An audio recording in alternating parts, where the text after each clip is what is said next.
Good morning ninth class बच्चों। हम जो हमारा टॉपिक चल रहा है वो है परिभाषा लय ताल संबंधित।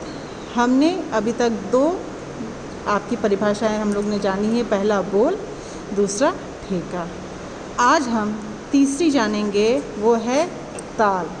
आइए आज हम ताल के बारे में पढ़ेंगे। भारतीय संगीत में तालों का प्रयोग अत्यंत प्राचीन काल से होता चला आ रहा है।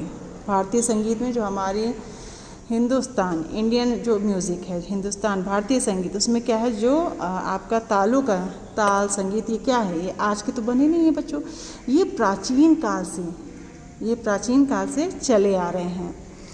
ताल शब्द संस्कृत भाषा के तल धातु से बना है। ताल जो है, जो हम लोग पढ़ते हैं, इस ताल का ठेका, चार ताल का ठेका, तो ताल बेटा संस्कृत भाषा के तल धातु से यानी तल शब्द से बना है, जिसका अर्थ है आधार।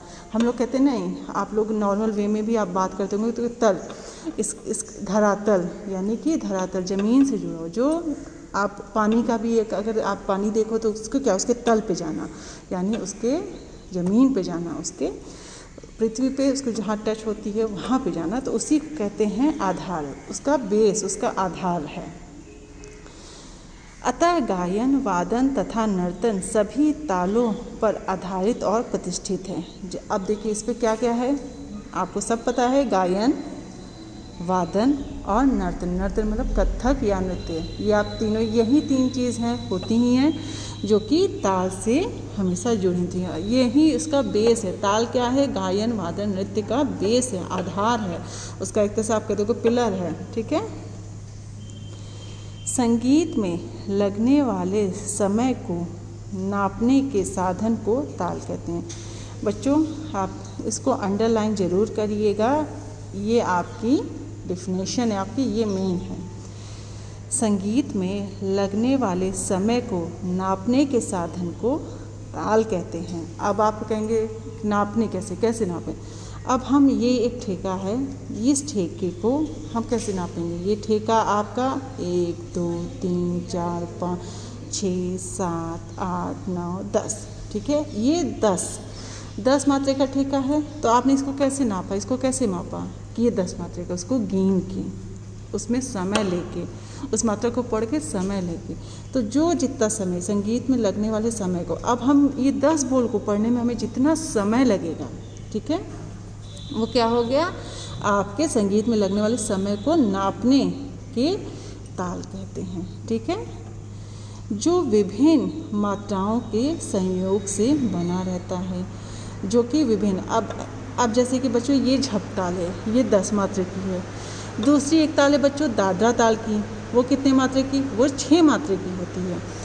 एक है 4 ताल, वो 12 मात्रे की है। तो कहने का मतलब ये है बच्चों कि हम ये नहीं कि झप ताल है तो सिर्फ 10 मात्रे की, सारी तालें 10 मात्रे की होंगी। बेटा हर ताल अपना वजन, अपनी मात्रा, अपने अनुरूप का है, उनके खुद के उनके रूप का है। कोई आपको 12 मात्रा मिलेगा, कोई 10, कोई 14, कोई 7, कोई 6, ऐसे आपको मात्रा मिलेगी। तो यानी उसका कहने का मतलब है जो विभिन्न मात्राओं के संयोग से बनता है। जैसे कि अब देखिए, जो मैंने आपको भी बताया, अब वो यहाँ लिखा है, जैसे कि 3 ताल में 16 मात्रा, उसमें क्या होंगे, 16 बोल होंगे। मात्रा का या एक मात्रा में 12 मात्रा होती है। अब ये 10 मात्रा की हो गई, 3 ताल 16 मात्रा की हो गई, एक ताल 12 मात्रा की हो गई, और इसी तरह का आदि प्रकार की आपकी तालें हैं, जो कि विभिन्न मात्राओं के संयोग से या समूह से बनता है। तो इसी को ताल कहते हैं। फिर से एक बार मैं आपको रिवीजन करा देती हूँ इसी पे। भारतीय संगीत में तालों का प्रयोग अत्यंत प्राचीन काल से होता चला आ रहा है। ताल शब्द संस्कृत भाषा के तल धातु से बना है, जिसका अर्थ आधार है। अतः गायन, वादन तथा नर्तन सभी तालों पर आधारित और प्रतिष्ठित हैं।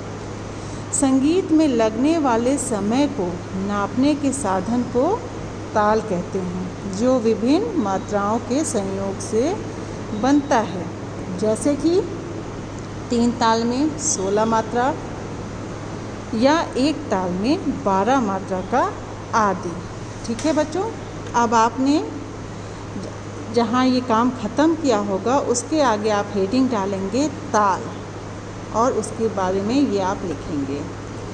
ये आप फेयर कॉपी पे करेंगे। और बच्चों, काम मुझे करके ज़रूर दिखाया कीजिए, और अगर नहीं समझ में आ रहा है तो ज़रूर पूछा कीजिए, क्योंकि जब अगर आप पूछोगे नहीं तो आपको कैसे समझ में आएगा। तो इसलिए अगर कोई भी ऐसी चीज़ है, कैसा भी डाउट है, तो वो आप मुझसे ज़रूर पूछिए। Thank you.